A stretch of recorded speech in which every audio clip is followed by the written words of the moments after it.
We are live. We are live. Welcome to College Football's Peek Around the Corner with your host, Greg Pflugar. We cover everything in college football because we love everything in college football. And if you do as well, please subscribe to our channel. Smash the like button if you like our content. Share the video with your family and your friends if you want to support this rebel outpost, this home for the true college football sickos with a donation. Hit the dollar sign where you make a comment and I'll get to super chat as quick as I possibly can.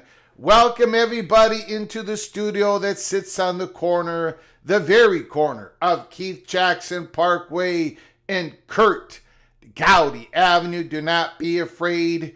Do not be afraid to become a legend with your comments and with your phone calls. Saturday night is all right for PATC.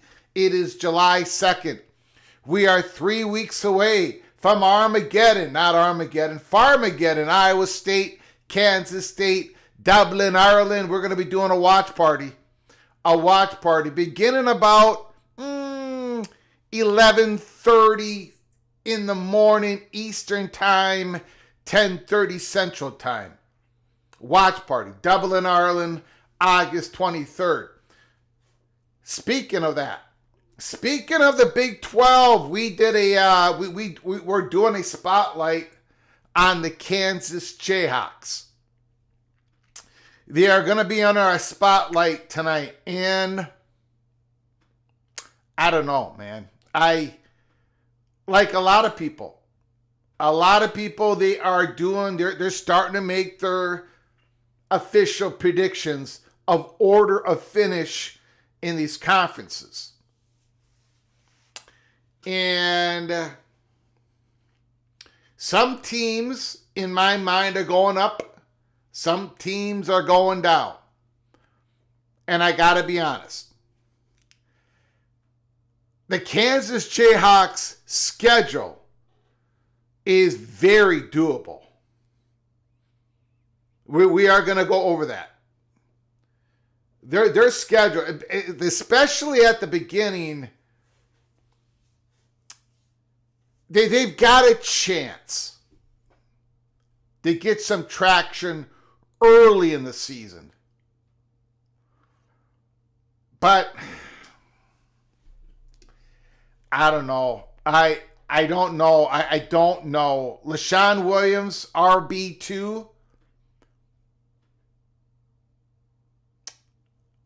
The wide receiver core,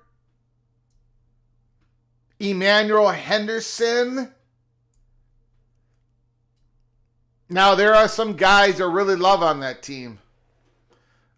Dean Miller, who really showed out last season. First team all Big 12 defensive end. So we are going to go over the Kansas thing. I don't know, guys. I'm a friend with a lot of Jayhawks. I'm a friend. I went to work with a couple of Jayhawks for years in the commercial print industry. Vox Quindaro is here. I don't know.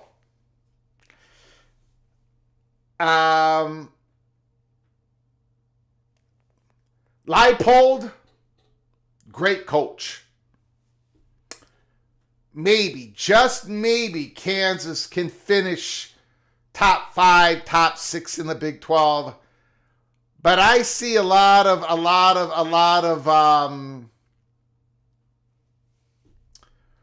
possible quicksand in their way. We are going to go over the Kansas Jayhawks spotlight beginning of the show.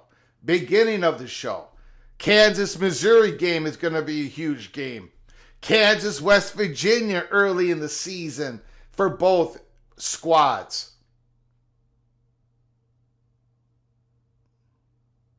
I got the keys. Keith Moore. Is this just the opinion of one Virginia official? Let me answer that question. As Coos Corner, by the way, Coos Corner telling the little general, I'm getting ready to have a margarita. Coos Corner, if you haven't watched his interview with Matt Baker from The Athletic, go watch it. Coos Corner does a fantastic job interviewing one of the up-and-coming, I believe, college football reporters out there in the country. And while I don't quite agree, with Matt Baker's timeline, I got a feeling that he believes it's going to happen, this whole next disruption, closer to 2030. I think it's going to happen a couple of years before that. But other than that, and I'm not going to give it away because I want you to go to watch Coos Corner's interview with the great Matt Baker. A lot of what he says is exactly the chatter behind the curtain. When Matt Baker says,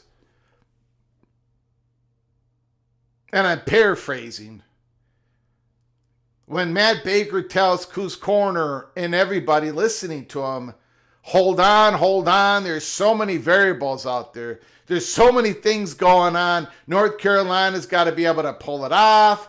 They got to be able to get permission. He didn't quite talk about the Board of Governors, but, there's so many, nothing is settled. I think that is what Matt Baker's message was. And that's the message I keep sending out the chatter behind the curtain, they might be completely wrong. I might be completely wrong. But it's not. I don't think we're there yet. I don't think I don't think anything is settled yet. However, there is a lot of positioning going on in the reporting of it. Speculation mixed in with good old-fashioned reporting is starting to come out. The question was, I got the keys, Keith Moore. Is this just the opinion of one UVA official? Let me answer this question before we go on to our roll call, before we go on to our show. You remember,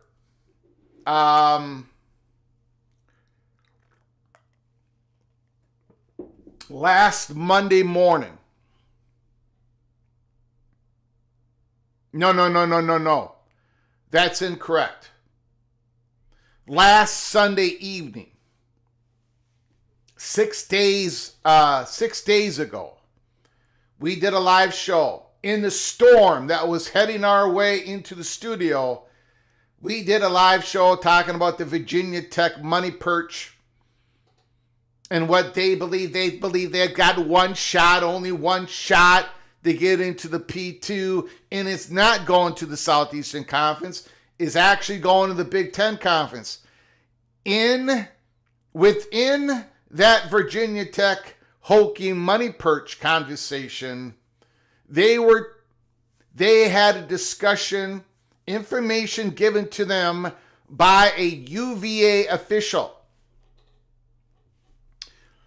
For the last week, while I have been on vacation with the little general, BTM and his associates,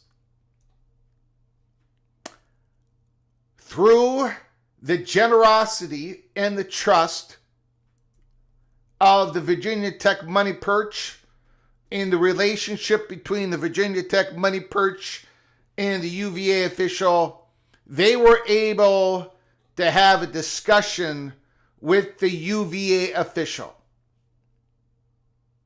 So that is our update tonight. This UVA official, now to answer your question, I got the keys, Keith Moore. This information comes from one Virginia official. And I'm not going to tell you where this official, that's no more information on that. One UVA official, but the opinion, and I would call it an educated opinion. It could be incorrect. It could end up being incorrect. I got the keys, Keith Moore. But the opinion of this one UVA official did not happen in a vacuum. It did not happen in a vacuum.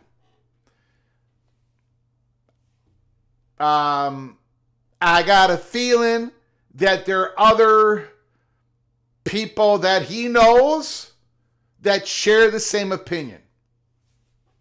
Now, and when we go on here with this live show, keep in mind, nothing is done, nothing is settled, but we're not going to sit here in our information silo and just ignore everything that is going on around us. This UVA official, as you can see by the title of this live show, on a Saturday night is all right for PATC. This one UVA official, and others agree with him, is absolutely convinced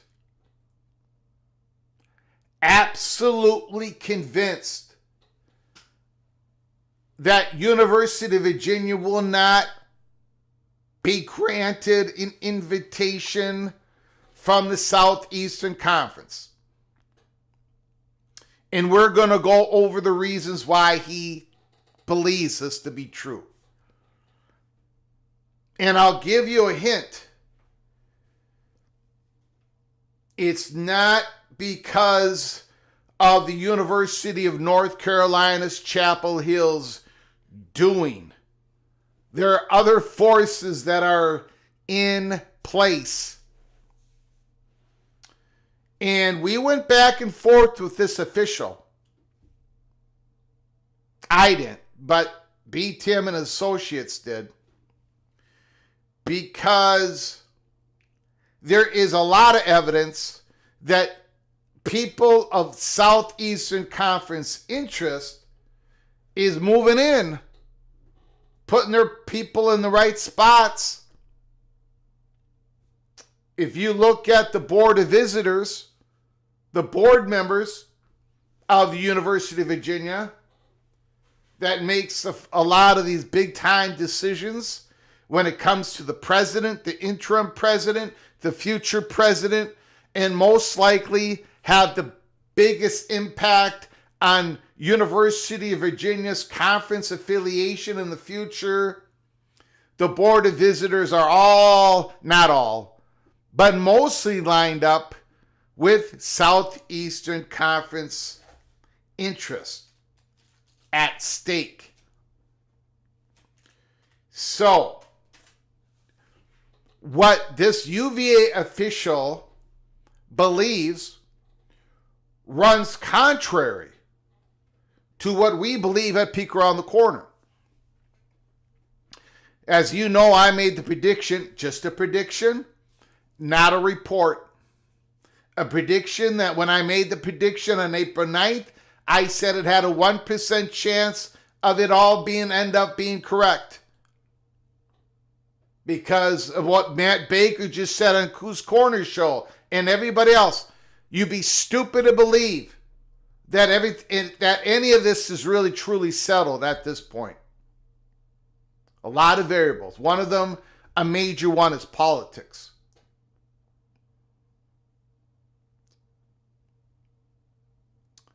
I made my prediction on April 9th. I cannot see the Southeastern Conference doing a small scoop.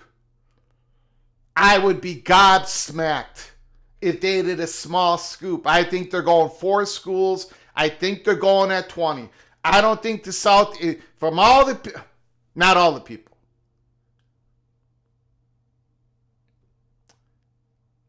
How do I word this? I don't believe that, I believe the Southeastern Conference is going to skip over that 18 number, go to 20, and then that is the future for now for the Southeastern Conference, in which it's going to give them a bigger footprint,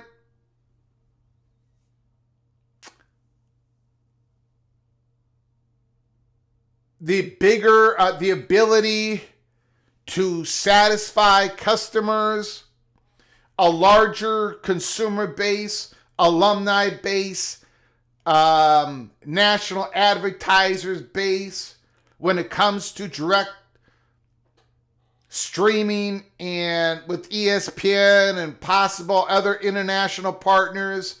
The SEC is going to grow. And when they grow, I think they're going to grow big. And I think they're going to skip over the 18 number and go to 20. It will give them options in the future and how they set up their conference when it comes to possible divisional play for their baseball, basketball, even football, whatever. I think they're going to skip over 18 and go to 20. I think they got to go to 20 to fill out all the boxes that every interest has in the Southeastern Conference. Their current media partner, their potential media partners, their potential international partners, their presidents. So I think the Southeastern Conference is going big. And when we made the prediction that it was North Carolina, Virginia, Florida State, and Clemson, I'm going to stick to it. But this one Virginia official is convinced the Southeastern Conference is not going to be their home. And we are going to go over the reasons why. The information that this person told BTM and his associates. This UVA official this UVA official believes that the Scott Hamilton reporting is correct. So, even though Scott Hamilton admitted that the reporting's going to need more vetting, more questions, things are not done, things are not settled, but this UVA official is convinced that the Scott Hamilton reporting is correct, and Virginia is not going to be part of the Southeastern Conference. So, my question,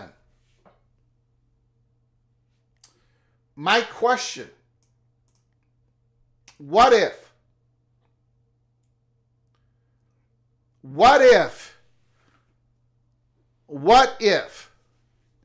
and go ahead and feel free to speculate, what if the Southeastern Conference does the big scoop, as we believe they're going to do? What if the Southeastern Conference does take North Carolina and Duke, the two biggest basketball brands, along with the two biggest football brands in Florida State and Clemson? What if that actually happens? Because I got to tell you,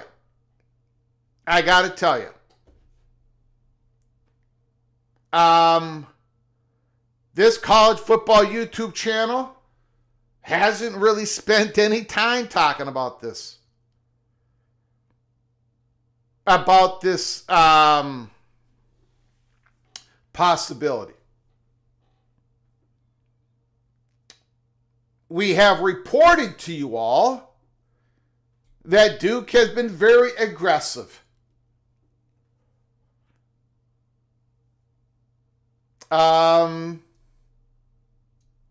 When the Sports Business Journal talked about earlier, I don't know, last week I was on vacation. The week before, I think there was another publication out there, maybe Yahoo Sports, I don't remember, but you go ahead and Google it. But there's been some recent reporting on the impact of Memphis saying to the Big 12, look, this is what we can do for you if you give us an invitation into the conference. There's been a certain impact with SMU saying to the ACC, this is what we can do for you if you give us an invitation into the ACC. That whole dynamic could be spreading. I mean, there could be a point in this and where Duke is just telling the Big Ten and the SEC, well, we know they've been saying this because we reported to you all. We've been told this. This was a couple of months ago, that Duke has been, well, saying that they will take care of themselves for a while. Just give us the invitation. So you can imagine what Duke is possibly selling to the Big Ten and to the Southeastern Conference. We don't have the details, but we do know that Duke is being aggressive. So is that playing a part in all this? Is that playing a part in all this? I don't know. I don't know. Would the Southeastern Conference presidents, would they bring on two North Carolina schools, one public, one private? Would they bring on a Duke University football program that with the Southeastern Conference football schedule, no question, the attendance would rise, in the low 30, mid 30s. Not going to be a whole lot of eyeballs, but then again, that Duke money, look who they got at quarterback out of the portal this year. But that Duke North Carolina rivalry, and then when you talk about, and we're going to end this discussion for now, this is the main part of our monologue tonight, but I'll just leave you with this. The discussion of schools, basketball programs, men and women's basketball programs, being able to eat more of what they kill in the NCAA tournament in the future. Is this causing a change in valuation of a North Carolina, which they don't really need any more help, but they're possibly getting it? Does this eating more of what you kill when it comes to grabbing more of that NCAA tournament money the further you advance? You'd be getting more bigger distribution to the teams that advance further. They've been talking about it here. If that happens, how much does that increase the valuation of Duke? Because, well, that's an obvious thing, right?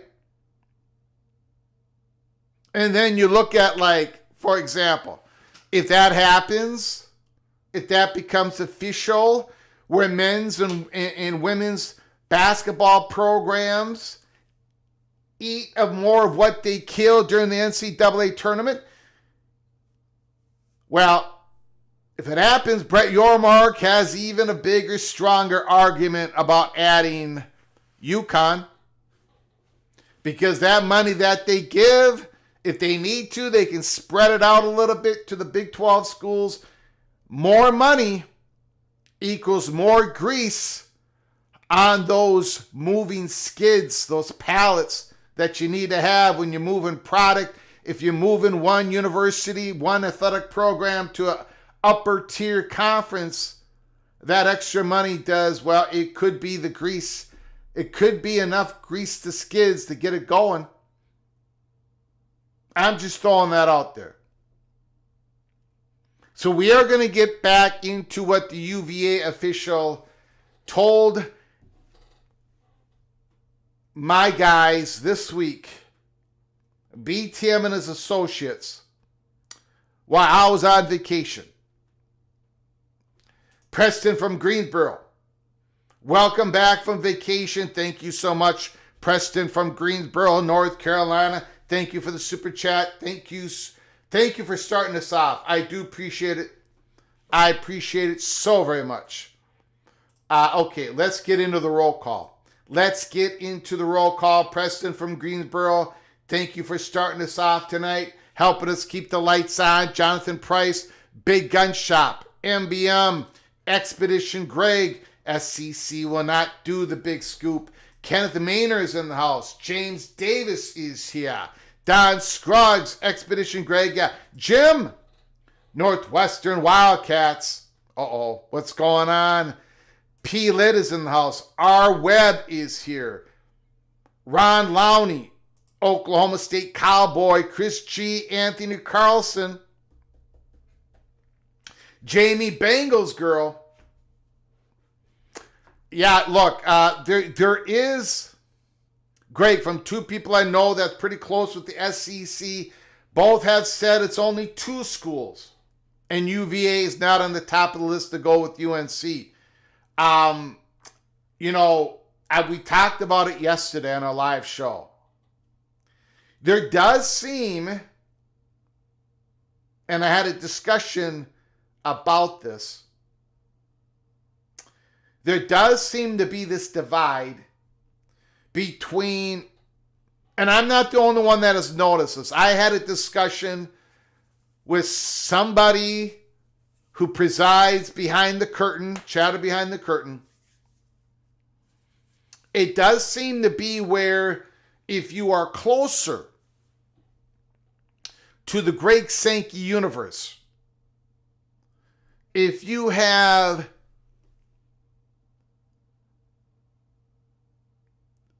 an opportunity to have more access to Greg Sankey, if you are closer to that universe, it seems that you do believe it's going to be a small scoop for the SEC. In other words, 2 schools and not 4. The further out you go from that Greg Sankey universe, the chatter behind the curtain believes it's got to be a big scoop. Now, the fat guy from Minnesota, you got to imagine I'm pretty far out there in that universe. I'm about as far out as where that 3-eye Atlas rock came from, that interstellar comet or whatever it is, battleship. I'm about as far out as that.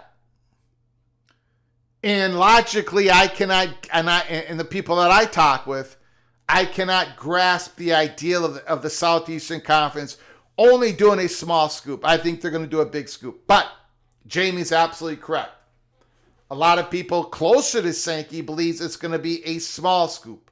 Expedition Greg is in the house. Tony. Listen to me, Tony.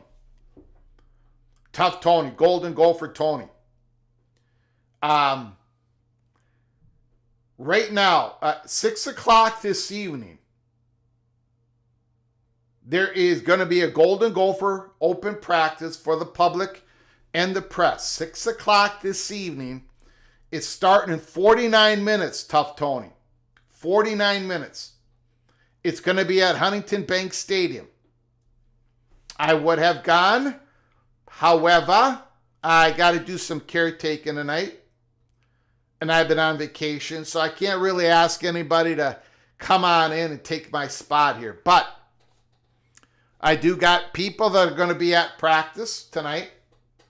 And there's going to be a lot of good reporting coming out of there. Ryan Burns from Minnesota 247, Sports Illustrated and such. But Tough Tony, keep your eye on number 8, Jalon Smith, redshirt freshman wide receiver. Number 8, Jalon Smith. I ain't saying, but I'm saying. I ain't saying, but I'm saying.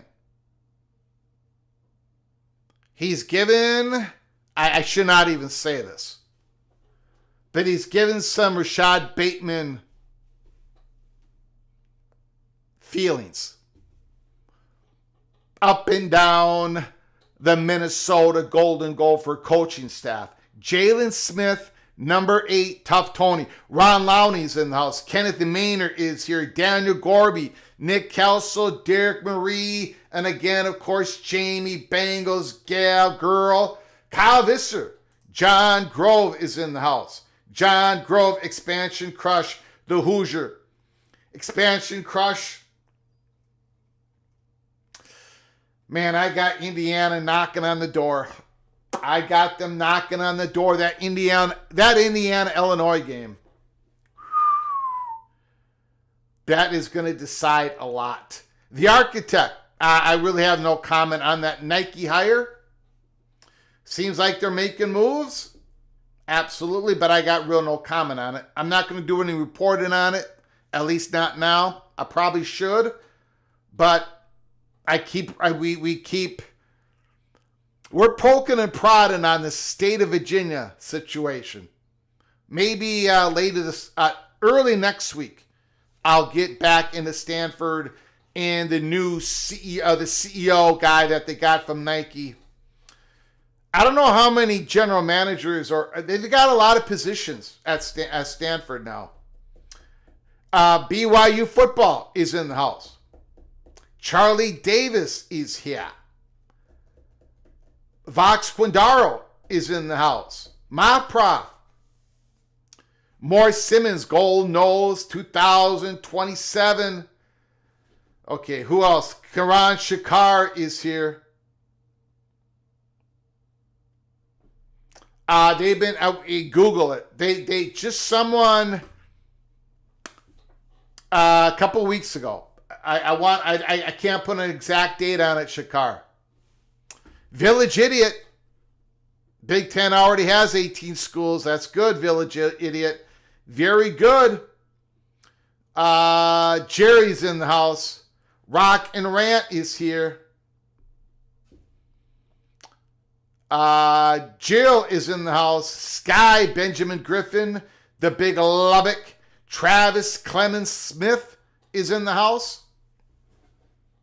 Numbskull News is here. Mountaineer Memes. Ryan Brooks. I like a big scoop combo with Duke. Oh boy, Ryan Brooks likes the big scoop with Duke. Mr. Monkey says, Mr. E-Man, SEC would take Miami long before considering Duke or Kansas. Lockman is in the house. Okay. All right, let's get into it. First of all, we are going to do our spotlight. On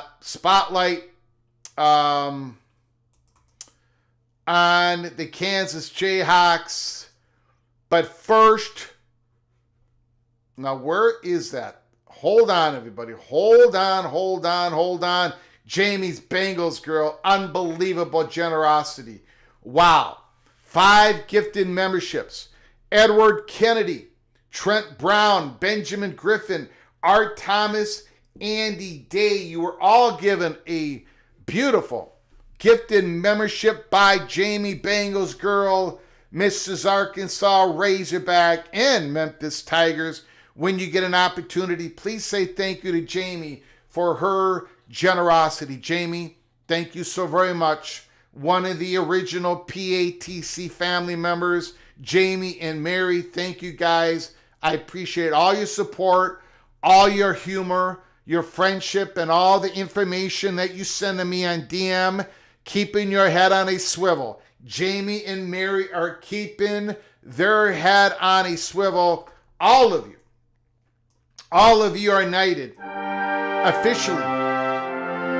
Cloak and Dagger. That means you can go to our library of episodes and watch all the episodes, those including membership-only episodes, early peak Cloak and Dagger. Thank you guys for being members. I appreciate it. Thank you, Jamie, for your generosity. Thank you so very much. Okay.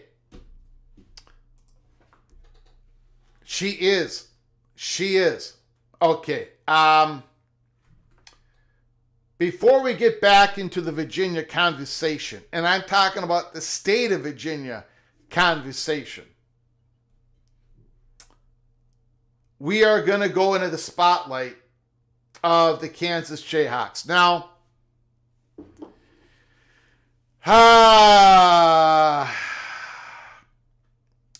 Jalon Daniels, a couple of years ago, man, I think he had a season, something like 16 touchdowns, 2 interceptions. And then the next season, he was going to be in the Heisman race, but then he had an injury. But now Mr. Daniels is all healthy. Can he lead the Jayhawks battling for the Big 12 championship game? Can he get the Jayhawks in the championship game? Over 6,700 yards passing in his career. These are his career stats. 45 touchdowns, 24 interceptions. Now last year,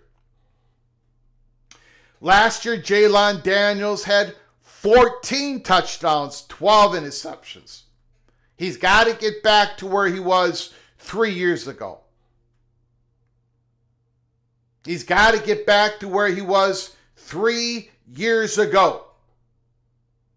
61.3% completion percentage, 137.7. Again, his career numbers. It's good. It's pretty good.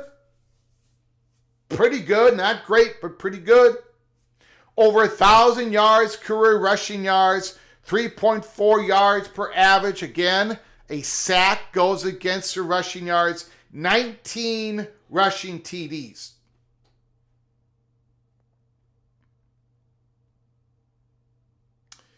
So, this is his, I think it's his 6th year. He had a COVID year. He is one of the last COVID players. So he's got one more year of eligibility. Again, this is what, his 3rd year or 4th year under Leipold, the head coach. Can he bring the Jayhawks? Can he get them to contend for a Big 12, to get to the Big 12 championship game?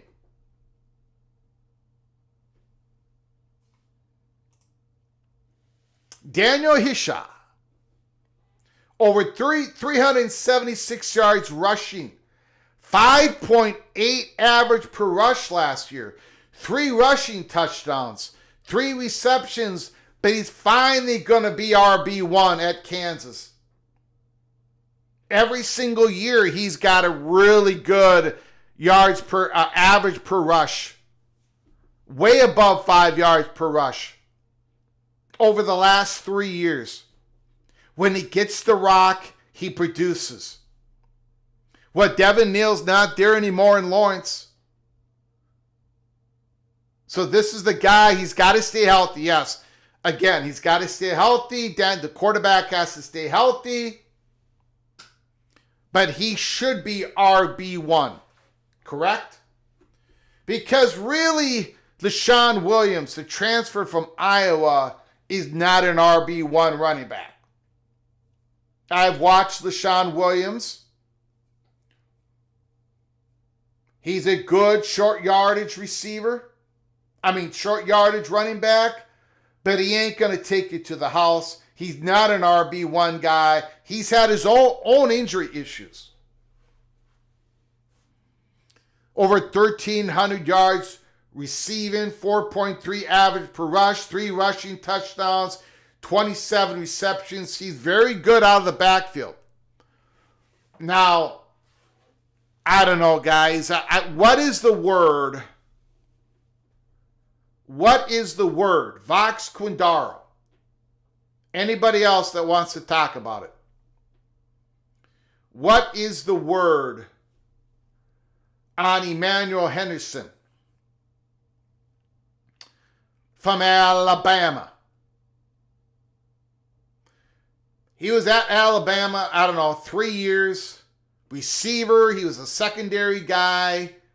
Punt returner, kick returner. Never really found his spot. Never really found his groove. Came out of, Mr. Monkey says that Henderson is turning heads big time. Travis Clemens-Smith said Henderson is the best wide receiver in camp so far. Karan Shakar, I've heard good things about Emmanuel Henderson. Okay, all right. Thanks, guys. I appreciate it. I remember the name. He was a big-time recruit. And now he's getting his spot with Lance Leipold, a quarterback who knows that playbook forwards and back. All right, so all eyes on Emmanuel Henderson then. All eyes on Emmanuel Henderson because remember, Kansas plays Fresno State on August 23rd. It's not just the Dublin, Ireland game. It's not just Farmageddon.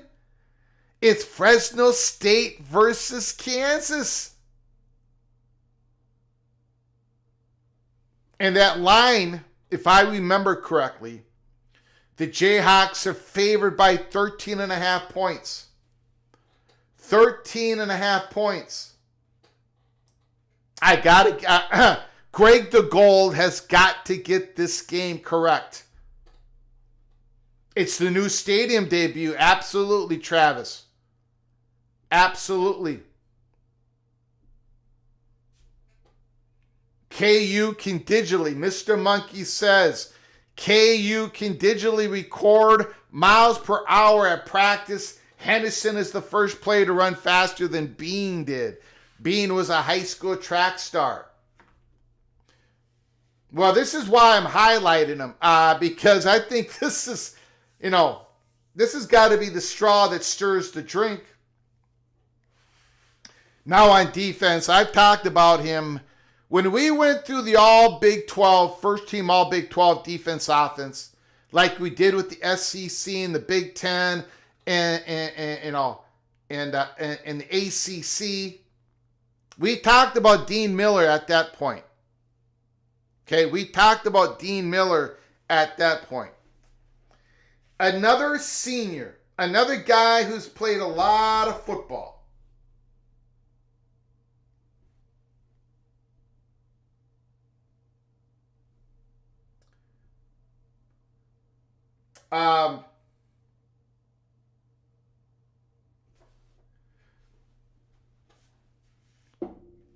Wait, hold on one second.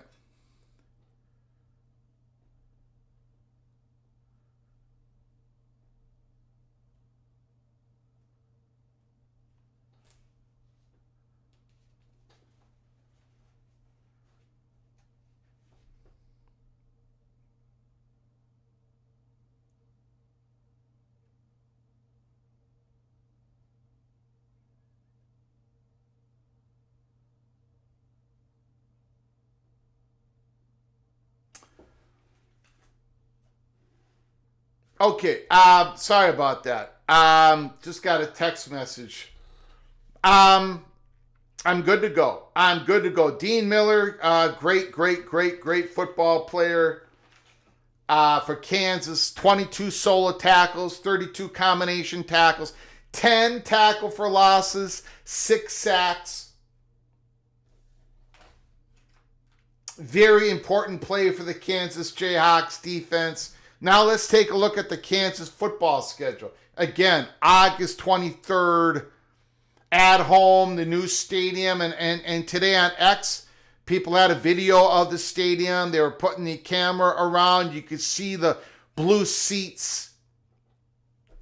Looks beautiful. It absolutely looks gorgeous. Looks gorgeous. Fresno State, Missouri on September 6th.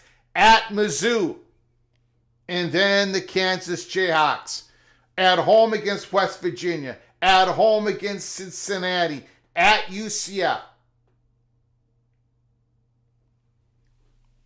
There is room there for Kansas to start out 2-1, possibly 3-0 in Big 12 play.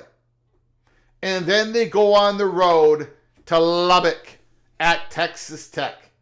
And then at home, but see, they got a bye week.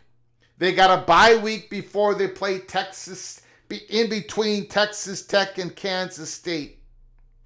It's a beautiful place to put a bye week in. So Kansas' schedule, look, they do not play Arizona State. They do not play BYU. They play Utah at home. They play Kansas State at home.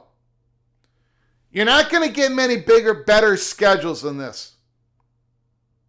You're really not going to get better schedules than this. That at Iowa State, at home against Utah, the second half is tougher than the first half.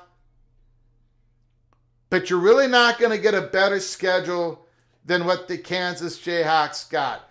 My worry is, you got a lot of guys in position that has not done it before. Like RB1, his shot. Henderson, right? These are guys that they've got to produce at a high level for Lance Leipold's offense. They've never done it before. We shall see. We shall see. I'm very excited. Very excited watching Kansas Jayhawks versus Fresno State.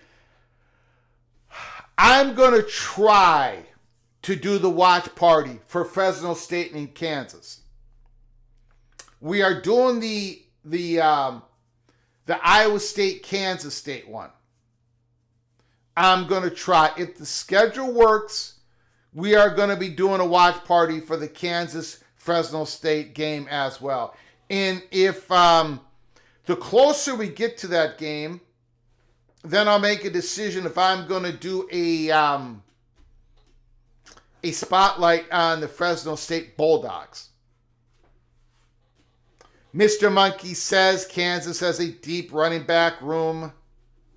Expedition Greg, I cannot wait till the season starts. Village Idiot, Kansas 6-6.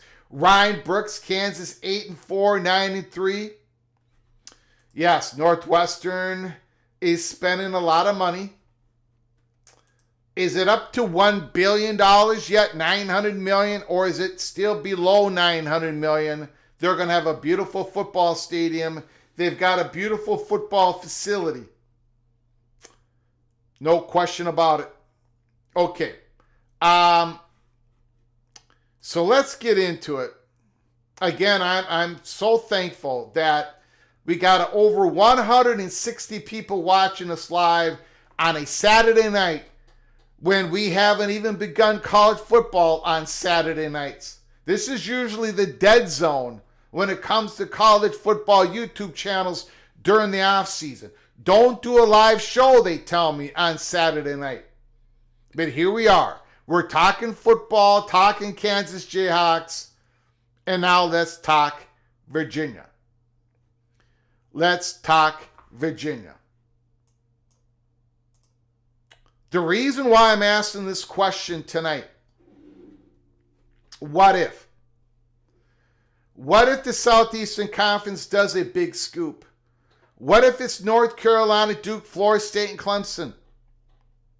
What if that actually happens? Now, my prediction, it's going to be North Carolina, Virginia, Florida State, and Clemson. And I've given my reasons why, well, at least since April 9th. But before that. But what if it's North Carolina, Duke? What if, and this is what the Virginia Tech Money Perch told us that the Virginia official said to him, and now we got word directly from the Virginia official. The Virginia official belief is the following: that the Southeastern Conference, if they do the big scoop,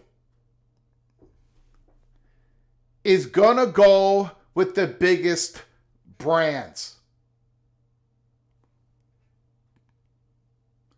It's not just about grabbing the state of North Carolina, which they would do with the public, the flagship program, University of the State of North Carolina, Carolina UNC. But it's the biggest brands are going to grab North Carolina, Duke, basketball, Florida State, Clemson, football. The Virginia official believes very strongly that his University of Virginia is out. They're not going to be able to get an invitation to the Southeastern Conference. That the Southeastern Conference is looking at, again, pushing out their footprint with the state of North Carolina, but then accumulating the four biggest brands that the ACC has in the two largest revenue sports. Now let's talk about Duke versus Virginia. Do you remember Expedition Greg, Kenneth Maynard, Jamie Bangles Girl, Mr. Monkey Says, Vox Quindaro, the architect, all of you? Do you remember when we at Peek Around the Corner reported probably a year ago, that Greg Sankey, along with Brett Yormark, but for discussions for tonight, that Greg Sankey believed that basketball was undervalued. You remember when we had live show after live show, that we were told the chatter behind the curtain said that Greg Sankey believed that basketball was undervalued and it was going to rise in value? Okay, people do remember. Thank you guys. I appreciate it. Well, okay, so we, the PATC family, we talked about it. It was reported. The chatter believes this. But again, I gotta say, I gotta admit, I'm guilty. I'm guilty of not connecting the dots. And I'm not going to change my prediction on my big scoop. But again, we're not going to just talk about things that I think are true. We're going to talk about things that other people, credible people, believe are true. And that is Greg Sankey believes that basketball is going to grow in value, along with Brett Yormark. And that this Virginia official, even though Virginia has a great basketball program, believes that Duke is going to be the team, the program, the school that goes with North Carolina. That there is a value in that rivalry. There is a value with Duke basketball going everywhere in the Southeastern Conference, going to Georgia, going to LSU, going to Mississippi State, going to Alabama, going to Gainesville, going to Mizzou. Where Duke goes with the basketball program, the value is going to follow them to Arkansas, to Kentucky, to Kentucky, to Kentucky. And this Virginia official says that is where they're going to go. And when the Scott Hamilton report came out, the Virginia official completely believes that the report is accurate. Now, of course, we push back. Thank goodness we pushed back because, well, anyways, we push back. We know here at Peek Around the Corner, and the chatter behind the curtain knows that it has been Virginia. It has been Virginia. Now, a lot of you are going to not believe this, and that's fine. Take it for whatever. Take this information with whatever grain of salt that you want to give it. But Virginia has been on the lips of Southeastern Conference officials that have leaked to the reporters that it's been North Carolina and Virginia, the schools that Southeastern Conference would target first. Virginia has been on the lips. It hasn't just been North Carolina. But you know what? And we keep saying this at Peek Around the Corner. Nothing is done. Nothing is settled. And that's why you got to keep your curiosity. And that's why you got to go through every rabbit hole. You cannot stay stagnant. You cannot. There was no handshake deals 2 years ago. There was no handshake deals a year ago. I disagree with Scott Hamilton. I don't believe there's a handshake deal now. But there is positioning. We have reported to you all that Duke has been mighty aggressive. Are they in position to be the partner with North Carolina? Okay. Now, this is where it gets interesting. Hopefully some of this has been interesting already, but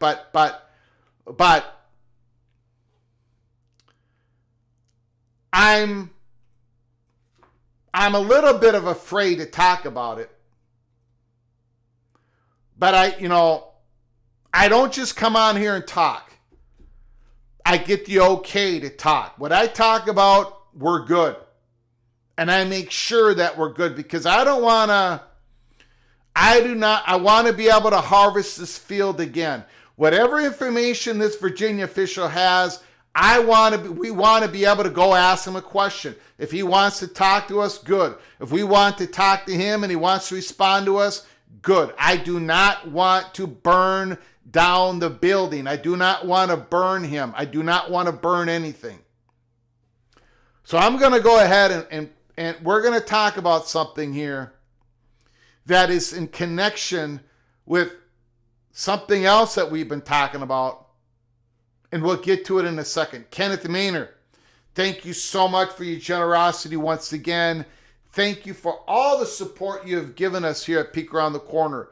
Helping us keep the lights on, helping us talk about college football, the game we all love. I appreciate it. The big scoop of Florida State, Clemson, North Carolina, Duke is the right diverse blend for the Southeastern Conference. Enhances both football and basketball and satisfies fans of both sports. Doubles down in the Southeastern Conference as the best in both. Thank you for the super chat, Kenneth Maynard. I do appreciate it. I think, Kenneth, that your opinion, your statement on this is probably has more support now than it would have 2 months ago, 4 months ago, 6 months ago, 8 months ago, a year ago. I think the idea of this big scoop satisfying SEC fan bases, I think the Southeastern Conference fan bases would give more support to this than ever before at this point in time. That's just my opinion. Thank you, Kenneth Maynard. I do appreciate the super chat. Okay.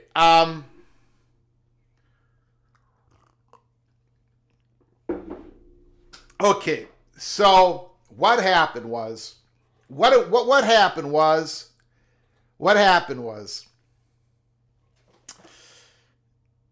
and I can talk about this. So we're going to talk about it. This UVA official who talked with the Virginia Tech money perch, this is how we first found out about it. Okay. And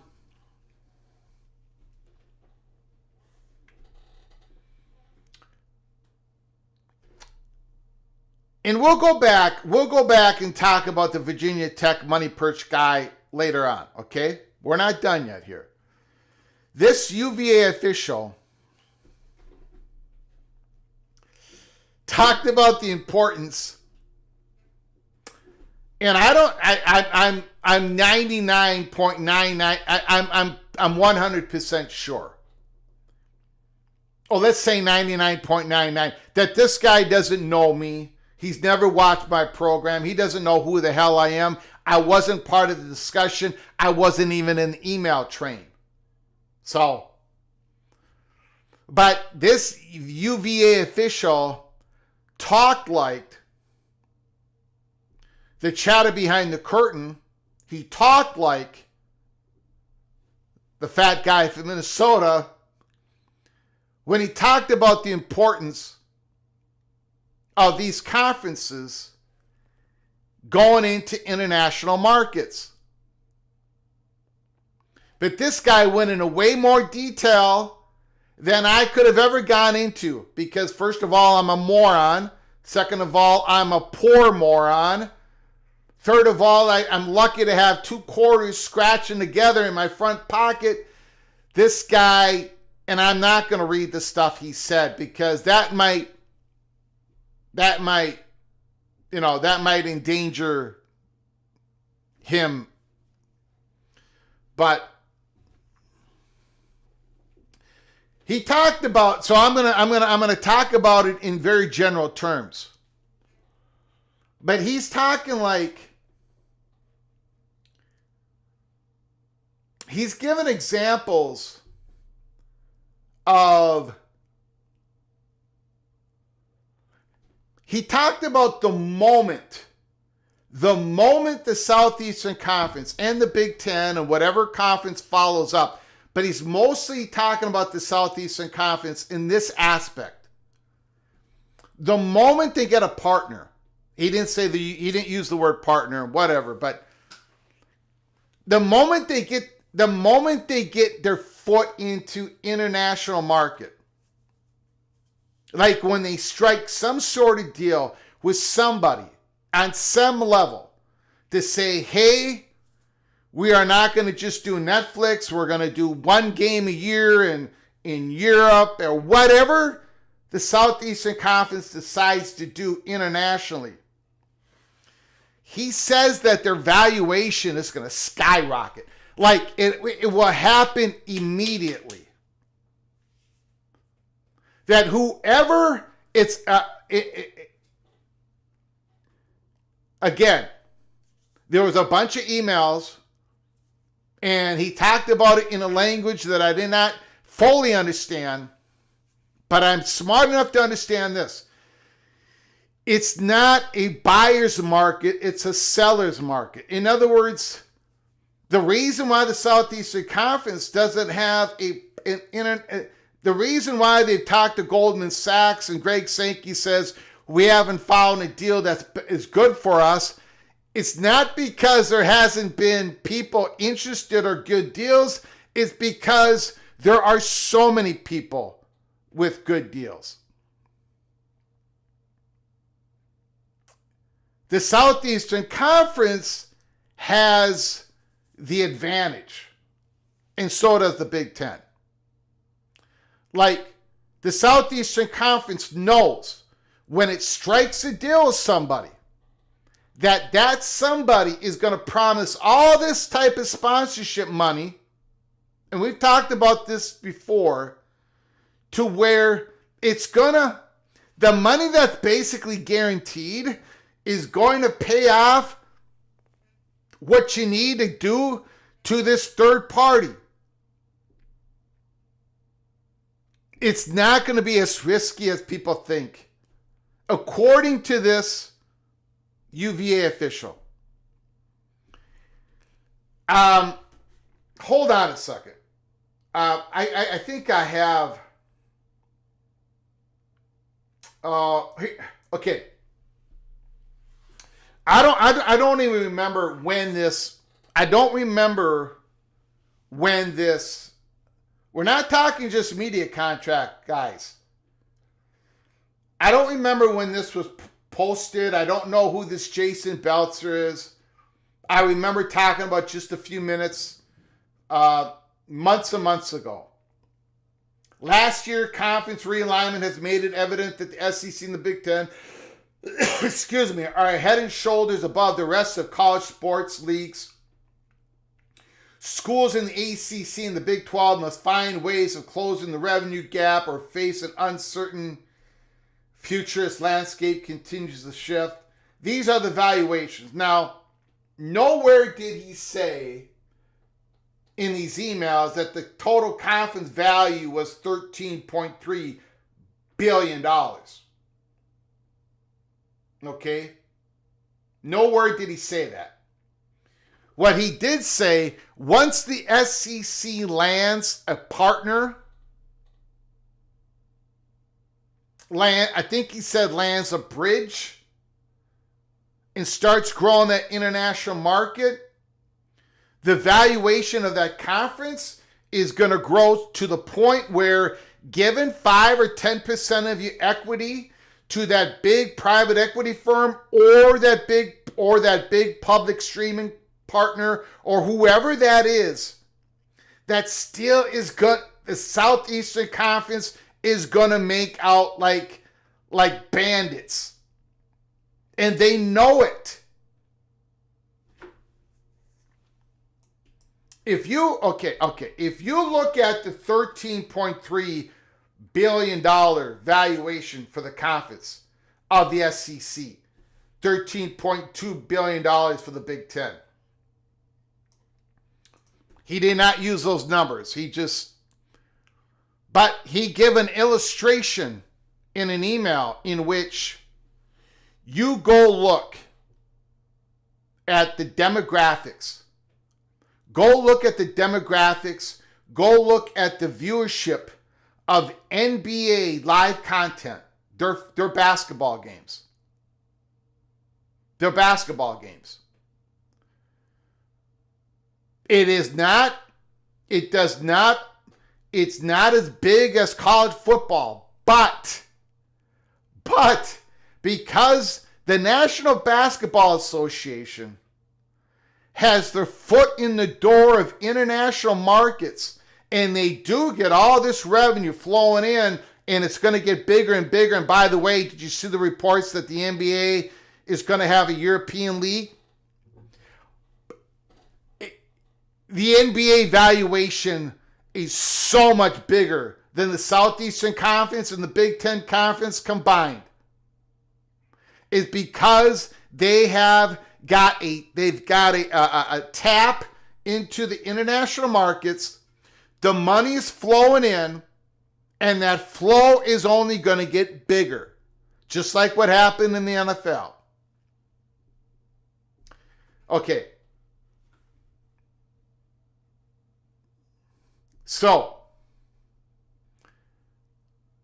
what does that do for expansion candidates? Now, John, a lot of people would agree with you. There's a lot of issues at Stanford right now.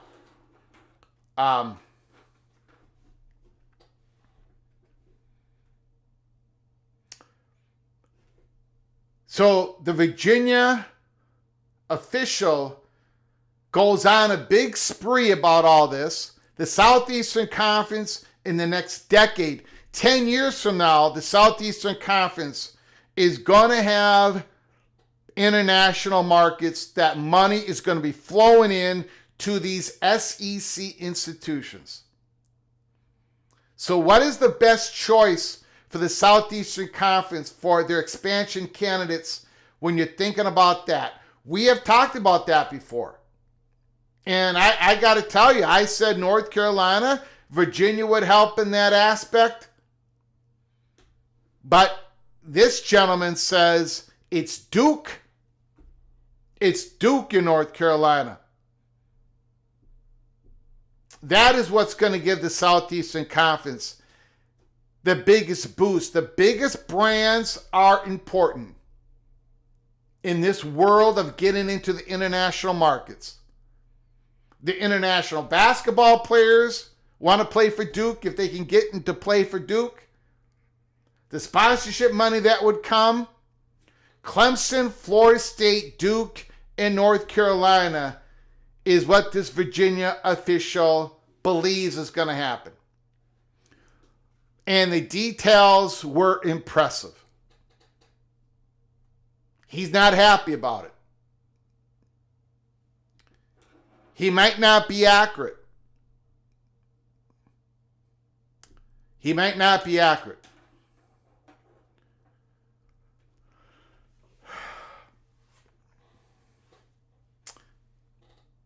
I don't know anything about that, Devil Frog. I'll take a look at it. TNT Sports now owns Eurosport, the ESPN of Europe. I'll have to take a look at it. Thank you, Devil Frog. Appreciate it.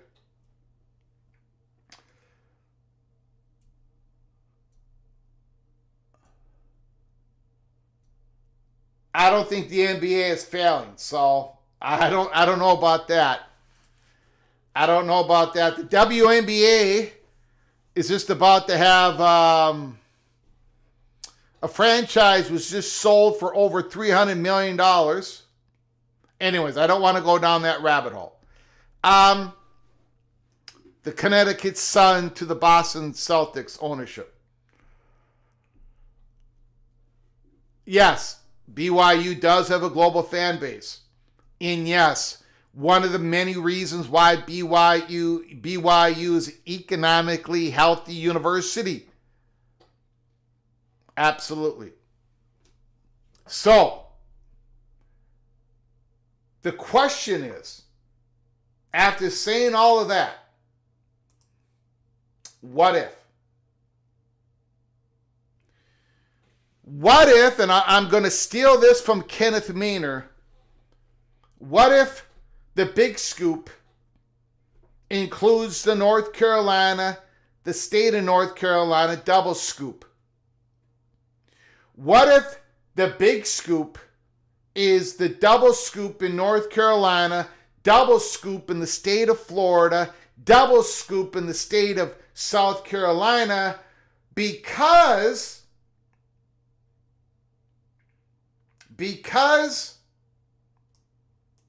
more than ever, it's about the brands. More than ever, you buying a subscription, you're buying something for streaming, right? Streaming package, streaming games, you're buying games, or who knows what's going to happen out in these international markets to be able to purchase your games. But what if it's just about, more than ever, it's always been about the brands, and it's always been about the markets. But what if this big scoop from the SEC is definitely about the biggest brands? If this is it. If the Virginia official is correct, and I'm not going to change my prediction. You guys, I got North Carolina, Virginia, Florida State, and Clemson. But what if the Virginia official is correct? And he seems convinced. What does the Big Ten do then?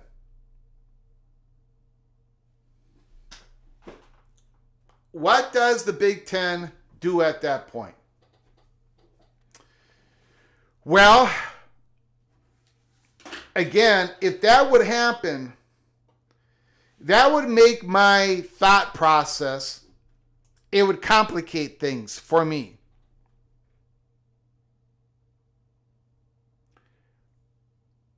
Because if that is the big scoop, then the Big Ten's got to be looking at Miami, of course. Again, in the state of Florida, Miami's got to be it. But who is the drafting partners with Miami? In my big scoop prediction, I had Miami, and then at that point, Notre Dame's got to pull the lever, right? Because the ACC has completely imploded. So would the Big Ten do a Miami and Notre Dame if they're willing to join the Big Ten and then just stop? Would the Big Ten do a Miami, Virginia, and Notre Dame? What if Notre Dame continues to say no? Does the Big Ten, does a Miami, Virginia? Or does Miami and Georgia Tech?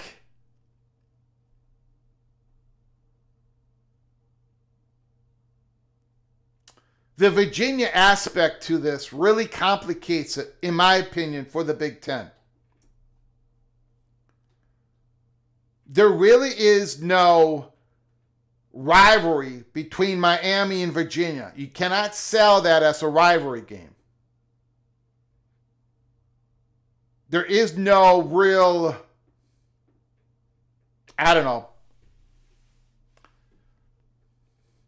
there is no really, there's no extra juice out of that. If the SEC did a big scoop, and if the Big Ten got a yes from Notre Dame, would that afford the Big Ten to do a big scoop? And to add 4 schools? To add a Miami, Notre Dame, Virginia, and then a 4th school.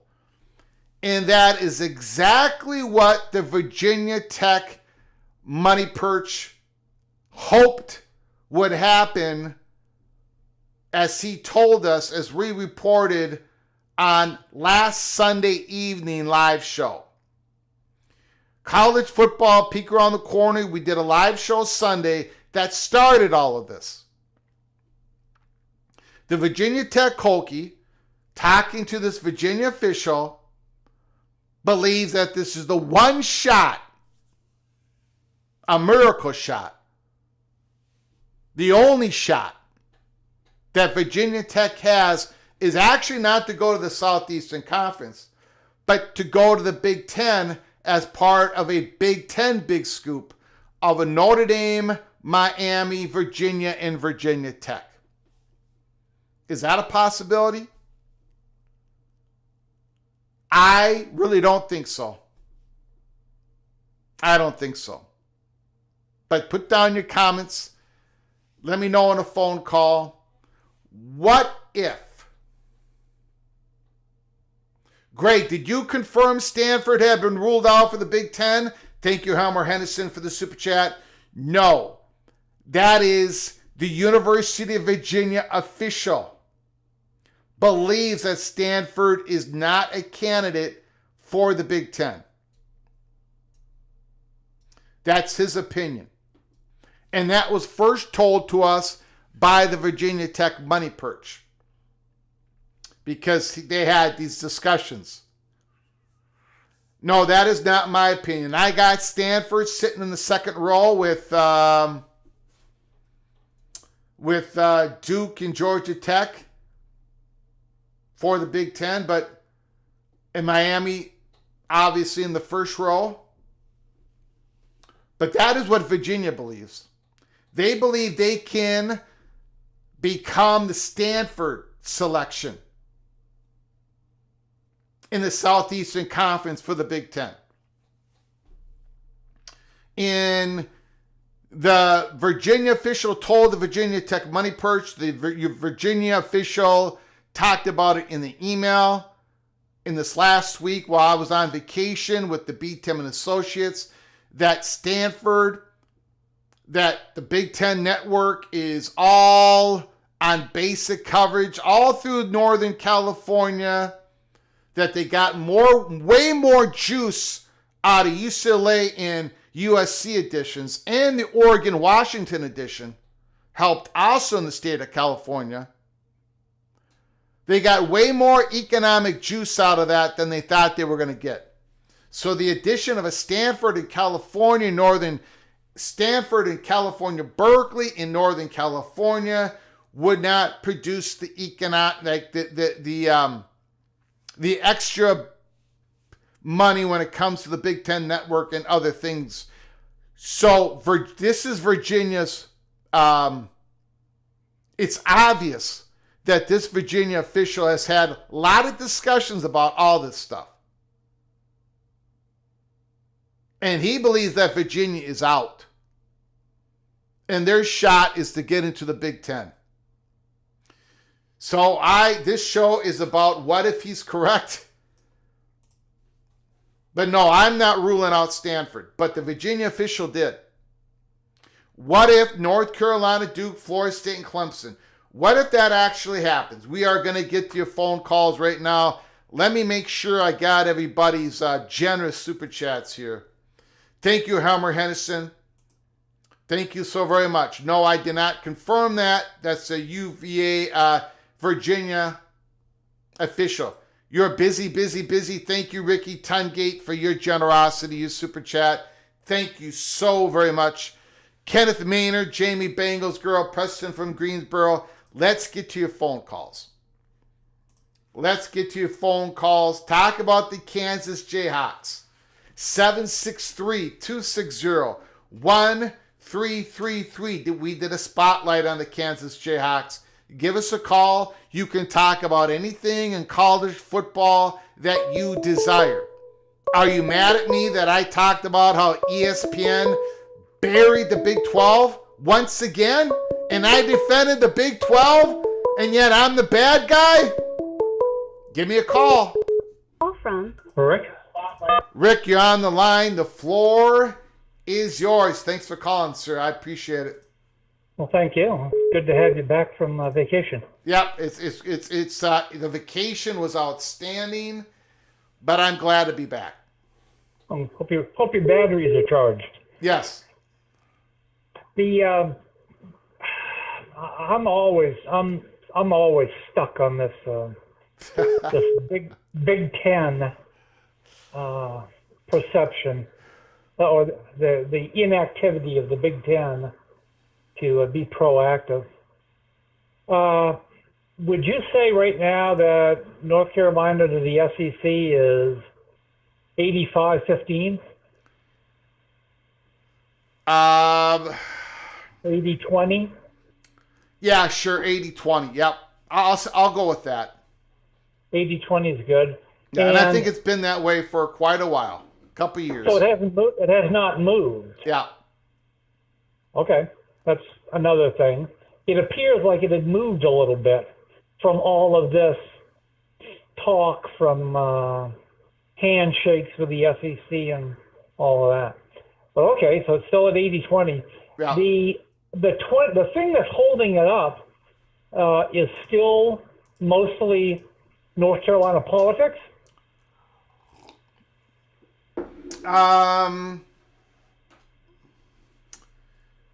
don't know. It's a great question. I would say it's a combination of a lot of things. Internal North Carolina stuff. The Board of Governors. They've got to go through a lot of hurdles. They got to present the Board of Governors with a financial plan. I don't think that's been done. I could be wrong. Maybe it has, but I don't think so. You've got the internal politics, the external politics. You've got the Southeastern Conference. You've got the college football playoffs. What are they going to look like? How soon does the college football playoffs expand? Because I think that is going to affect the timetable of the Southeastern Conference decision, right? You're not going to expand if we got 12-team playoffs for the next 4 years. Or it's going to be much more difficult to pull the trigger on something like that. So I think there's a lot, like Matt Baker said on Coos Corner show today. If you missed the interview, go watch it. There's so many different variables out there, so it's hard to know. So my answer is basically a cop out. A lot of reasons why, and I don't know which is the biggest reasons, Rick. Okay, because again, I'm trying to figure out why the Big Ten is reluctant to make the first move. I understand their desire for North Carolina, and waiting until there's no more waiting. But waiting until the SEC has them or announces them, that would be waiting too late. Yeah. When you have an opportunity, okay, to have things turn out the way you want them to. I'm gonna bring up one factor in all this that I don't normally talk about, but I'm gonna go ahead and do this in an attempt to answer your question. Besides my weekly and monthly answer when I say, because the Big Ten wants to make sure they know what happens with North Carolina, and then whatever happens with North Carolina, they want to make sure that they talk with Notre Dame to see the effect of whatever happens in North Carolina before they pull the trigger on anything else. I'm gonna try to go another step on this, okay, Rick? And a lot of Big Ten fans are going to get mad at me. So Big Ten people in the chat room, I'm just going to, just going to say it like it is. Most of these ACC schools, and it's almost all of them, most of these Southeastern Conference schools, if they had the option, with everything else being equal, between the Southeastern Conference and the Big Ten, they would go to the Southeastern Conference. Almost all of them. Almost all of them. I like maybe only 2 other schools of the whole lot would choose the Big Ten. The donors would choose the SEC. The fan bases would choose the SEC. More important, just as important. Well, maybe not just as important, but a certain thing that doesn't get brought up enough is local businesses would want these schools to go to the SEC, and these businesses are often owned by the donors. I mean, it's most of these universities, the athletic departments would choose the Southeastern Conference. Truth be told, culturally, travel-wise, sport-centric, certain sports, be it Olympic or the revenue sports, in so many different ways, family, relationships, generational rivalries, you pull it all together, most of these schools would go SEC. So, that would mean that the Big Ten, to get into the game, even though these schools are pretty, I don't want to use the word desperate, but they are desperate. I mean, these schools want out. The top brands want out, or they want out of their current situation. That the Big Ten would have to go over the top. They would have to overspend. They would have to over-obligate. They would have to overcommit. They would have to overpay to be at the same opportunity that I know the Big Ten people are pissed at me right now, but join the club. Everybody gets mad at me every single day on this program. I'm just telling you, that's the way it is. So that's really important to know. Yeah. So the Southeastern Conference, now this is their, so in ESPN is involved. They're involved with the valuations of these programs. They're involved with Greg Sankey. They know what the presidents want. ESPN knows what North Carolina wants. I mean, ESPN knows that the Southeastern Conference it's more of a home game for the SEC. Besides everything else I just said. So there are a couple of exceptions to that. I really think that Georgia Tech would at least put the Big Ten in the same plane as the SEC, maybe favor the Big Ten more.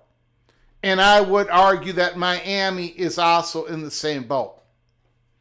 But that doesn't mean the Big Ten is just going to go ahead and pick Georgia Tech and Miami, because they want this is a big move. These are big. This is very important times here. How this is all going to look in the future, this major disruption of things is really going to really be a big thing. So, the Big Ten really wants Notre Dame. So, whatever happens with North Carolina, you better believe it that the Big Ten is going to have that one last big discussion with Notre Dame and say, this ACC thing is done. Are you now willing to come with us? If you're willing to come with us, you can construct or have a major impact in the construction of what the Big Ten is going to look like going forward. Not just who they add, but how, what are we going to do? Are we going to cut up with regional divisions on sports, Olympic sports, because it's so important for Notre Dame not to have all that travel in their Olympic sports, things of that nature. But go ahead, Rick. I've occupied your time. Go ahead. I apologize for interrupting. No, it was extremely informative, and I appreciate the candidness. I see the tilt with Georgia Tech and the Canes due to the academics that are that they care so much about and are, outstanding in the Big Ten. And I'd like to think that Duke would lean that way also. I understand Duke being in Tobacco Road, but Duke is Duke. They're a bunch of academics who really care about academics. Mm-hmm. Their student population is next to nothing. Their enrollment. Yeah. So they don't bring anything to the SEC except the basketball. But Duke is bigger than basketball. Yeah. The question is, and the Virginia official believes he's got his answer on this question. The question is, in this new world that we're entering into, in where if Greg Sankey is betting, and he has said this in he has said this in private, he has said this in public. This has been reported in public. We first reported to you all when it was said in private. Greg Sankey believes that basketball is extremely undervalued. Brett Yormark keeps yammering about it. Greg Sankey does the same thing. They think that the basketball value is going to explode. So, with this international stuff that's going to happen over the next decade, and it is going to happen, it's almost like the most sure of everything that is going on, ladies and gentlemen. The SEC and the Big Ten and somewhat the Big 12 and ACC, if ACC exists, they're pushing the brands out, guys. They're going for the international market. We talked about it earlier in the program. Their valuations are going to explode once they first get that big sponsorship, European sponsorship deal where they're going to go to a certain country to play at least so many games in basketball and football, whatever. So in that world, Rick, the question is Duke more valuable in that world going forward than they would have been in the last 30 years when we're talking about markets, basketball not being, definitely not being the driver when it comes to realignment? Does Duke's valuation grows in this new world? The Virginia officials believes yes. I'll end my call with this. Yeah. If I were Patini this weekend, I'd lock up Miami, Georgia Tech, and Duke, and then tell them, hang on a sec, I need to call South Bend and say, Notre Dame, I've got these three. You want to come along? All righty, sir. Thanks for the call, my man. Yep. Bye. Appreciate it.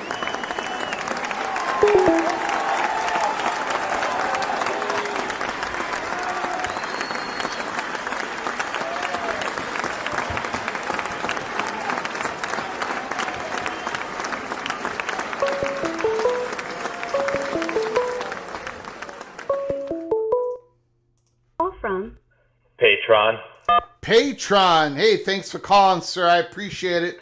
The floor is yours. Awesome. Good evening, Greg. Good evening to you. Wow, what a whopper of an episode, man. This again, the Virginia official believe that he don't believe Virginia is in play any longer for the Southeastern Conference.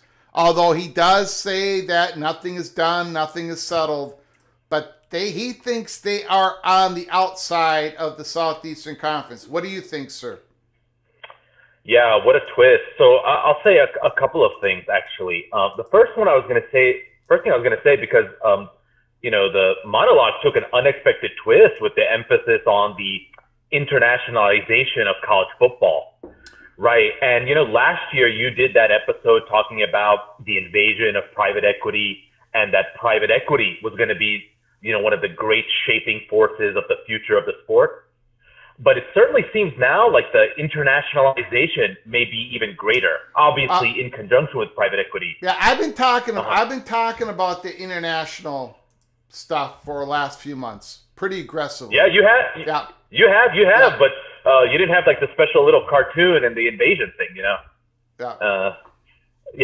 I agree. And one of the things I was thinking, Greg, that makes the college sports a little bit unique is like they are multi-sport leagues, right? So it's not just like the NFL or NBA, but if you're promoting SEC in Europe, you're promoting football, basketball, baseball, swimming, volleyball, like everything at once, which makes the college sports such a unique and compelling product for some of these international markets, which are have different consumer preferences than America, right? And like I was thinking, you've talked about how the SEC and the Big Ten, they kind of have to work to build up that football appetite in Europe. Yeah. But you don't have to do that in basketball, because in Europe they already love basketball. In Africa, in Brazil, China, they already love. Basketball already has great consumption everywhere. And the NFL, the guys and gals in the chat room, I mean, the NFL is making mega bucks with their international market. They just are. Yeah. And I get these comments once in a while, which is fine. Let me Nebraska Steve, outside the U.S., football is soccer. Well, they used to say that the United States market was football but not soccer, and look what the Premier League has done in the United States. The Premier League is making money hand over fist in our market, and football, the NFL has gone into the European market. And now the SEC and the Big Ten, the Big 12, they're being told that there's money to be made. It's going to take a lot of work. It's going to take investment. Other people are willing to pay for that investment. But once the tap is connected, once the spigot is open up, that money's going to be flowing through, because your product, your Georgia Bulldogs, your Alabama Crimson Tide, your Michigan, your Penn State, your Buckeye, those brands are going to sell out there in the international market.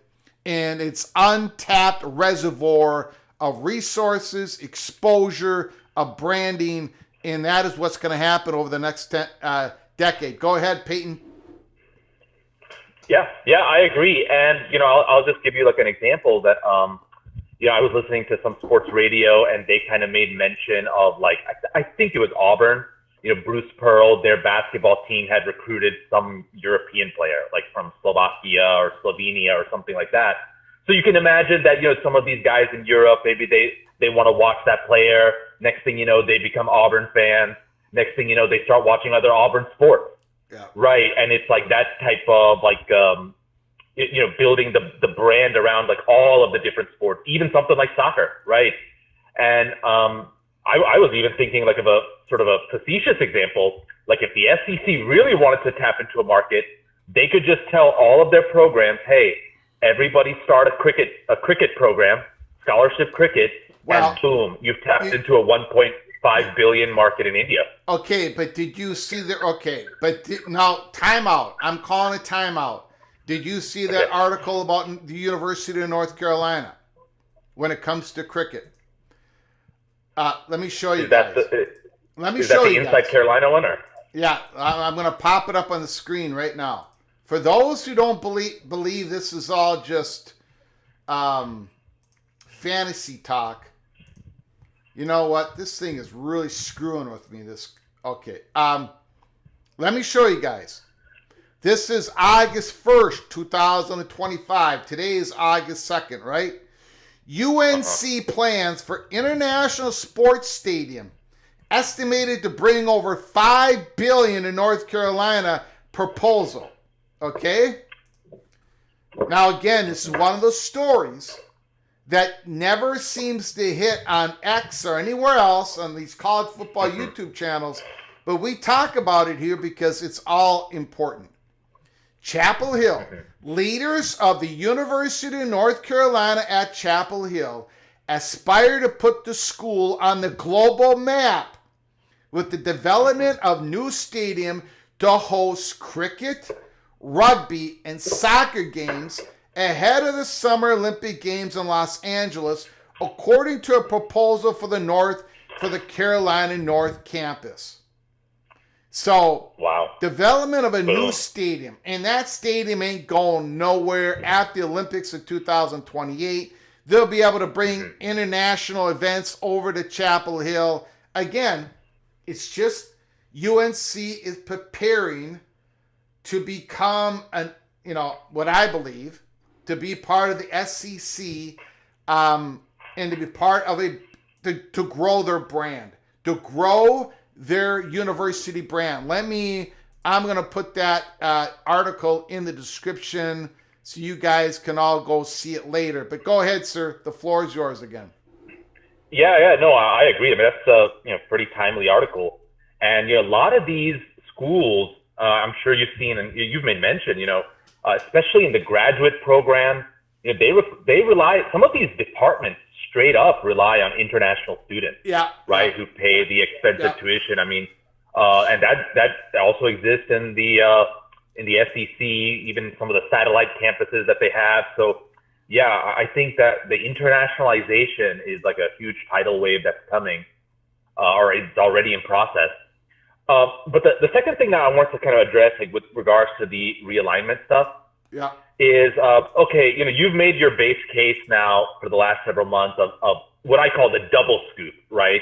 The North Carolina, Virginia, Florida State, Clemson. Yeah. And I also, agreed with that. I didn't have any issues. It certainly seems like it, right? I mean, we have sort of objective evidence with what you described as like the SEC moving in the Virginia state politics. Yeah. And then like now, with Paul Feinbaum and Inside Carolina and these Virginia Tech and Virginia insiders, the concept of the single scoop has been introduced, where it's just two teams. Yeah. Right. And then so before I move on, like the first thing I want to ask is, what about the concept of the triple scoop? Like, I mean, what can be better than two scoops is like three, right? Tres leches. And, you get the North Carolina, Virginia, Florida State, Clemson, you get Duke. If Duke is doing like a Memphis or SMU where they're willing to grease the skids and they bring a lot of value, you can potentially get another team. Like it can be a Kansas, it can be a Virginia Tech, Georgia Tech. I mean, I'm just throwing some names out there, but like it doesn't matter who. I'm just talking about looking strictly now at the number of the expansion. What are your thoughts on triple scoop? I'm not a fan of it. Okay. I don't think so. Because it's actually been, I think it's actually been discussed to me that there's a lot of good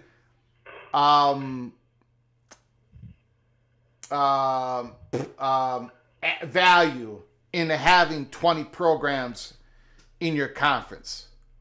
So, so like the Big Ten, I mean, if the Big Ten has to go past 20, okay, I'm going to say this. The Big Ten ain't going past 20, guys, unless Notre Dame is part of the conference. Okay? That's just the way it is. Mm-hmm. Because it would take a lot of something special to go beyond 20. And I don't think there is something. I think the SEC going to 20 in this world, the world might change once again. There might be this Super League where the SEC goes to 24. But I'm not a big believer in the triple scoop. I am a believer in the big scoop of 4 teams, but not quite triple. Okay, yeah. That's interesting to know. Yeah. So then, but here's like the other thing which has really kind of, caught me off guard, because is the very fact that people are talking about the single scoop, because you would think, if you're going to take the teams and if you're going to destabilize the ACC, you're going to want the double scoop, right? So it's kind of surprising to me to hear that the SEC would simply be content with a single scoop. It doesn't. Look, there's a whole lot of smart people out there that think it's going to be a small scoop, and they've got all the. I can't get my mind wrapped around it. Maybe I'm trapped in my own information silo, which I try not to be because you know, but I can't grasp it. I cannot. Yeah. It doesn't make sense to me. It doesn't. Now, if they do it, I'm going to look like an idiot, which is fine, but I'm at least being an honest idiot. I cannot see it happening.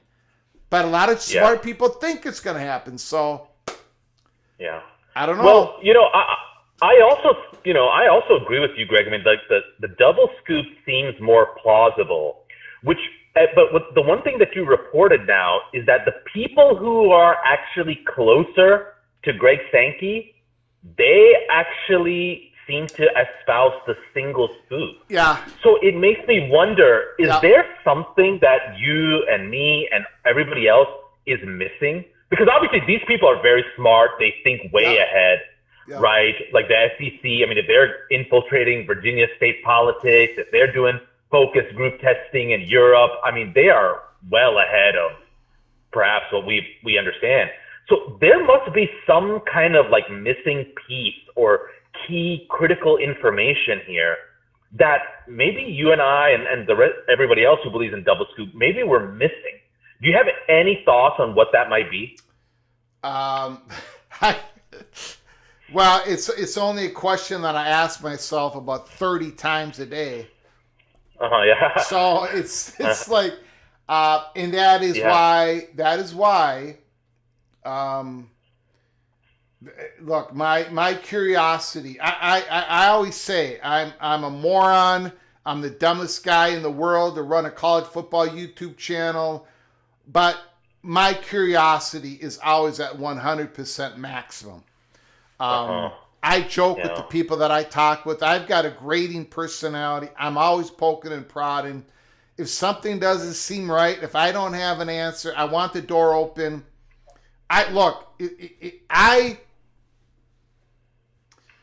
When I did that June 15th live show last year, 2024, and I said that North Carolina, Virginia were the number one targets, Florida State and Clemson were not for the Southeastern Conference. I was fortunate to get that information because a door was open to me, but only after I poked and prodded 100 times. And then weeks later, you had national reporters reporting the same thing. Bingo. But it's the curiosity. If you don't have curiosity, if you're not willing to ask, if you are not willing to ask people that you've known for years, you've got to open yourself up to be. How do I say this? You've got to open yourself up, and don't be afraid to look stupid. Because when I ask questions, a lot of times I say, this might be the dumbest question you've ever asked, but I'm going to ask it. And most of the time it's, yeah, Greg, that was a pretty dumb question. But once in a while, it's, no, you're onto something. This is what's going on. And those are the ones that opens the door up. So back to your original question. Is there something that we're missing? If the Southeastern Conference only expands with the North Carolina Clemson, is there something that we're missing? There's got to be something that, if that would happen, Peyton, if we all wake up tomorrow morning, and it's not gonna happen, but I'm just pretending here. If we wake up tomorrow morning, Peyton, and it's announced that the Southeastern Conference only does a small scoop, and they only take North Carolina and a Clemson, let's say, my first major reaction to that,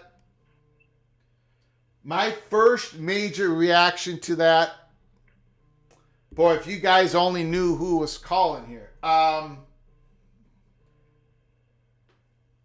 My first major reaction to that would be, holy smokes. Yeah. The relationship issues that Florida State has with the SEC is even bigger than I thought. That would be my first reaction to it. Okay. But that has to be overcome. at some point. Interesting. But anyways, I appreciate the call, Peyton. I got to get off the line here, but no problem, man. Thank you so much, man. You got it. All right. You got it. Appreciate it.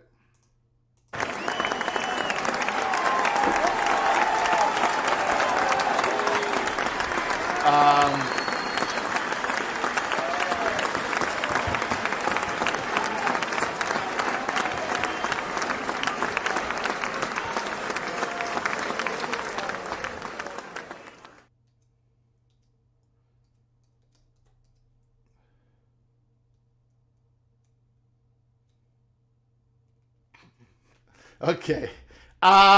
Sorry about that, guys. John Teal,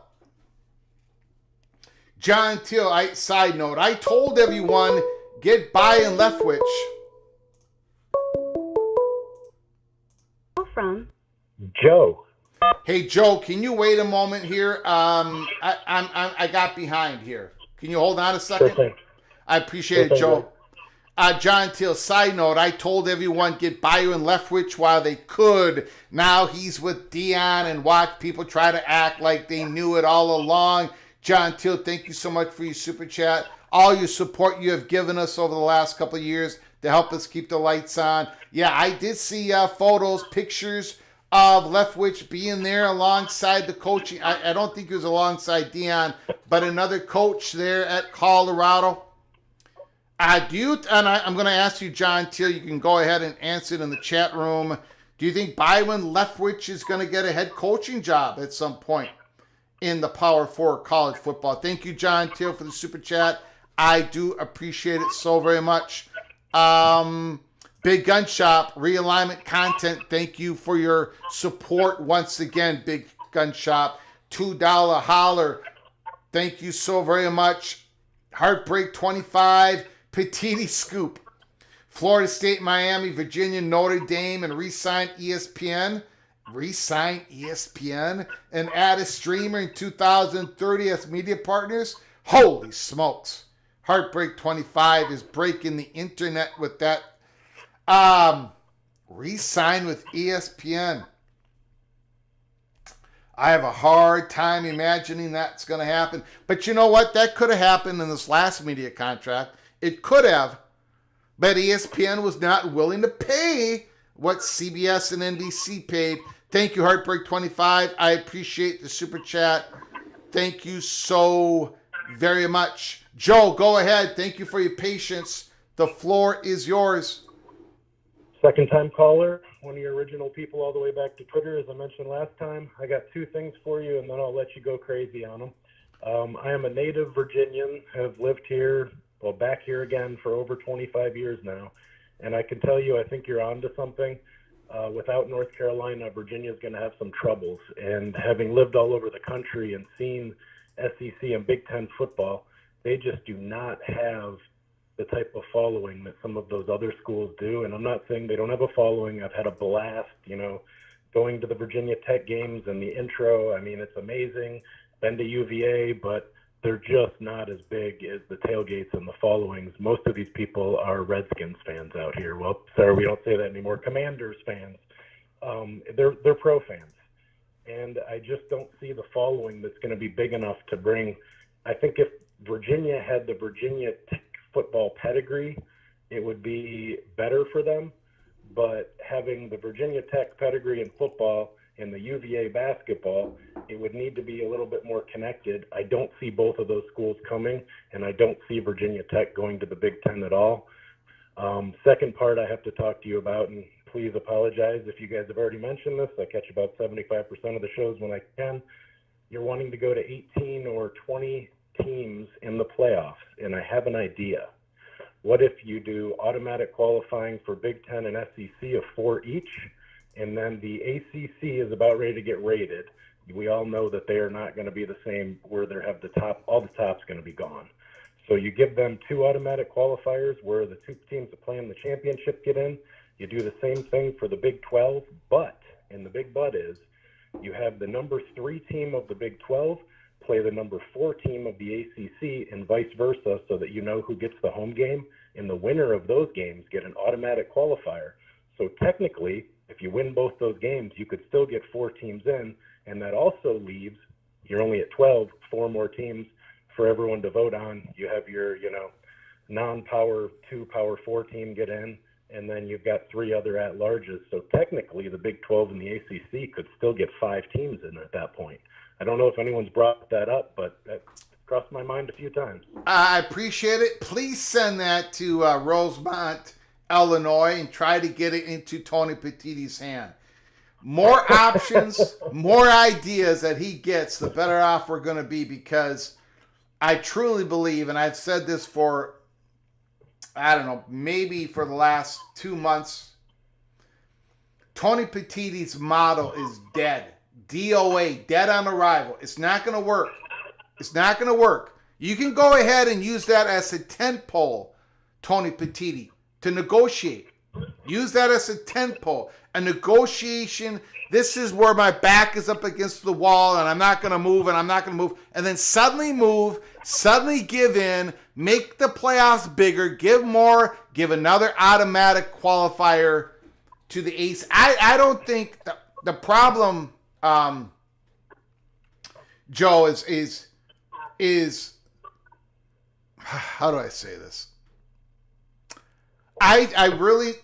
The only way you can get the ACC and the Big 12 to agree with the AQ model is to give them a guaranteed third AQ. And they don't, and it's within the conference that they're playing for the AQ bid. I think it's important that the Big 12 and the ACC, it's not just about the amount of AQs. It's you need to have the 6th, the 7th, the 8th place Big 12 teams, the 6th, the 7th, the 8th place ACC teams. With 2 weeks to go in the season, you need to have those football programs have a shot to get to that 4th spot to get into a playing game. That is the value that the AQ is given to the regular season and to more programs, more fan bases, more eyeballs, more ticket sales. So I think there's got to be a guarantee of a 3 and a 3. And if you make it big enough, then you can have a cross-pollination AQ game between these 4 power conferences if you want to do it that way. But I think there's got to be a guaranteed of at least 3 and 3 for the ACC and the Big 12 for this to work. That's my opinion. And I'm sorry for setting you off on this again, because I know it's ticking everyone off. And I also want to thank the little general for letting you spend so much time with us. You got it. She loves it. I appreciate it. That did not come off the way I anyways, thank you, Joe. Appreciate it. Thanks, so good.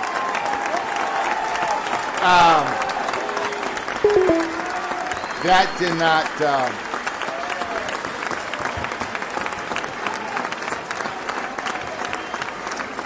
Yeah, that wasn't my intention. The wife, the little general hates it when I'm away. She hates it when I'm in the studio and that I'm not. You remember when I talked about my grading personality early in the program? She hates it when my grading personality is not grading at her 24 hours a day. So, anyways, Ryan Thomas. So my Duke prediction doesn't sound so dumb now. I don't think it ever sounded dumb, Mr. Ryan Thomas. But this UVA official agrees with you, Ryan Thomas. He agrees with you, Ryan Thomas. So, pretty interesting. Again, we first, last Sunday live show, we did a Virginia Tech Money Perch live show. If you missed it, go watch it. Then Monday morning, early Monday morning, we did a part 2 on it because part 1 got interrupted by a big storm. And now, tonight, Saturday night is all right for PATC. We were able to give you information straight from the Virginia official. according to him, and I don't think he's alone in this, he believes that Virginia is out. He believes Scott Hamilton's reporting is correct. And he also expanded on what they believe, is that the Southeastern Conference, Virginia believes the Southeastern Conference is not going to do a small scoop. They're going to do a big scoop, but they're going to go with the 4 biggest brands in the ACC. North Carolina, they're going to do a double scoop in North Carolina, Duke. A double scoop in Florida. They got Gainesville, University of Florida, Florida State. They've already got the University of South Carolina Gamecocks, and then they would add Clemson. Why would they do this? Well, according to this Virginia official, North Carolina, that increases their footprint. That helps with a lot of issues. But they're going to have 4 of the biggest brands that are available, 2 of the biggest basketball brands, 2 of the biggest football brands that are not in the Southeastern Conference or the Big Ten. And how, if the UVA official is correct, how would the Big Ten respond to that? And what openings would that give the Big 12 after the Big Ten responds or don't respond to that? Anyways, I'm not going to change my prediction. But I'm also not going to push away anybody else's thoughts, especially when it comes from a UVA official. And we first got that information through a Virginia Tech money perch. Now I understand what the Virginia Tech money perch was talking about last Sunday evening. Why he believes that Virginia Tech's only shot to get to the P2 would be through the Big Ten having to take both Virginia schools along with the Miami and the Notre Dame. I don't think it's going to happen. But I understand why he believes that's Virginia Tech's only one true shot.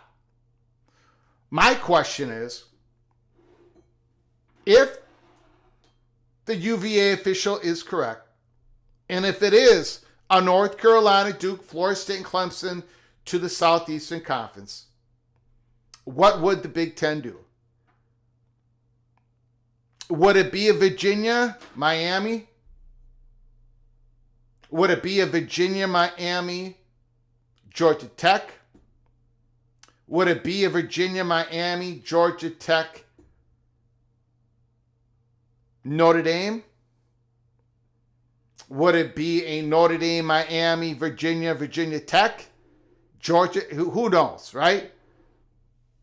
But again, this takes us to where, if this happens, I think it gets a little bit more complicated for the Big Ten. I think it gets a little bit more complicated for the Big Ten. I want to thank everybody who's joined us tonight for a live show. Saturday, we are going to be looking at doing a live show tomorrow. I got to tell you, even during this live show tonight, I got a couple of, I got one email, I got something else. So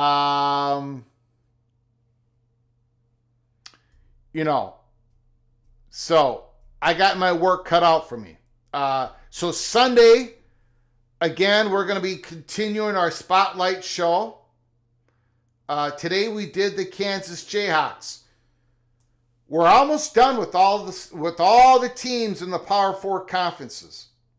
Not quite, but we're going to get it all done before kickoff in Dublin, Ireland. Again, we talked about the quarterback, Daniels. He's got to play the best football he has played, even better than what he did about 3 years ago, when he passed for like 16 touchdowns, 2 interceptions. He's got to kick it up a notch. He's got to be healthy. His shot's got to be healthy. LeSean Williams has got to give he's got to be a good RB2 for Kansas. Emmanuel Henderson is the biggest wild card by far on the Kansas Jayhawks roster. By far. Is he actually going to produce? You saw the comments in the chat room. You saw all the Kansas Jayhawks, the reports coming out of camp. Emmanuel Henderson has been fantastic. He's finally going to get a shot. Lance Leipold, he has resurrected college careers before. Can he do it again with Emmanuel Henderson? We are going to get our first watch of Emmanuel Henderson finally being targeted, right? Against Fresno State, August 23rd. And then Dean Miller, the leader of the defense. Defensive end Dean Miller, 10 tackle for losses, 6 sacks. The Kansas Jayhawks hope he has a monster year in 2025. We went through the schedule of Kansas. I think they definitely got a workable schedule. Am I going to have Kansas in the top 4 or 5 or 6 in the conference? Unfortunately, no. And of course, this year I am Greg the Gold. So, Jayhawk fans, I don't think I'm going to have Kansas in the top 6. And I know what you Kansas Jayhawk fans are thinking right now. It don't matter. It don't matter. It does not matter because Greg the Gold, you're not Greg the Gold. You're not Greg the Gold. Once again,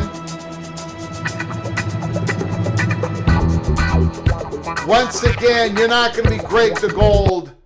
I know you told your friend you're not okay. And tell me what's wrong and why you never said you felt that way. And guess you're trying to stay strong and fake a smile until once again, people believe that Greg the Cold, Greg the Cooler is going to be in the studio every single week. Nah.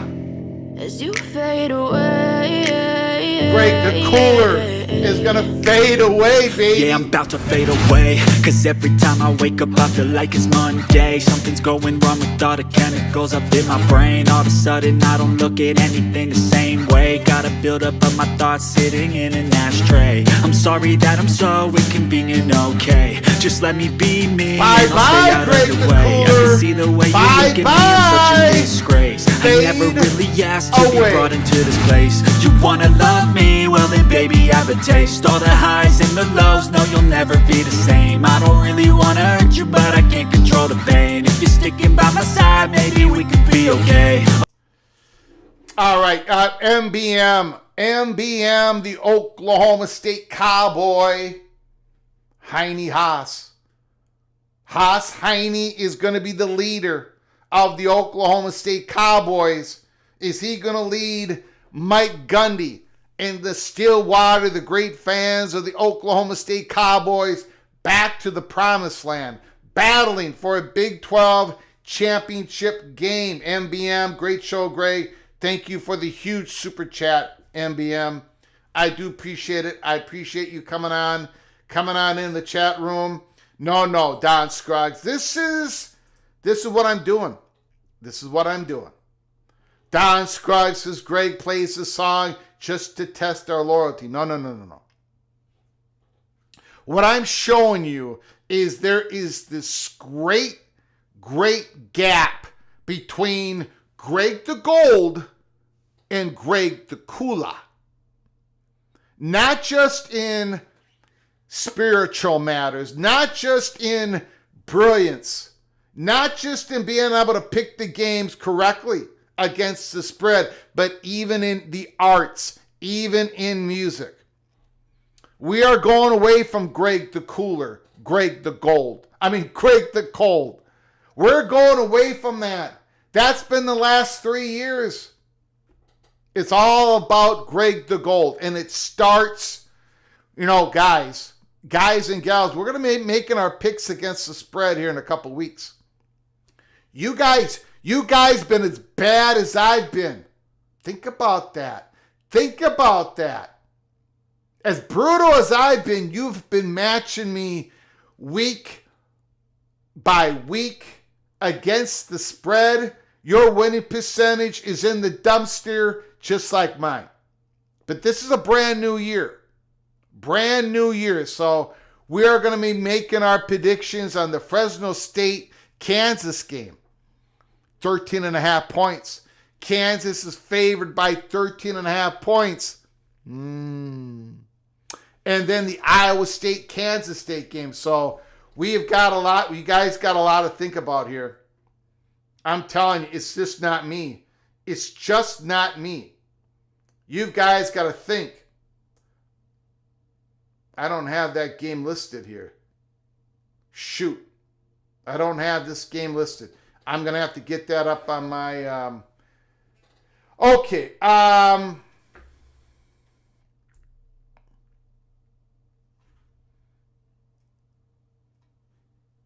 Greg the Frozen Tundra. We're going to end our show with that. Thank you, MBM. Thank you for your incredible super chat. I appreciate it. Guys, if you haven't done it yet, what are you waiting for? Please subscribe to our channel. Smash the like button if you like our content. When you do subscribe to our college football channel, make sure you turn on those notifications so you know when we're coming on live, because we can come on live at any time.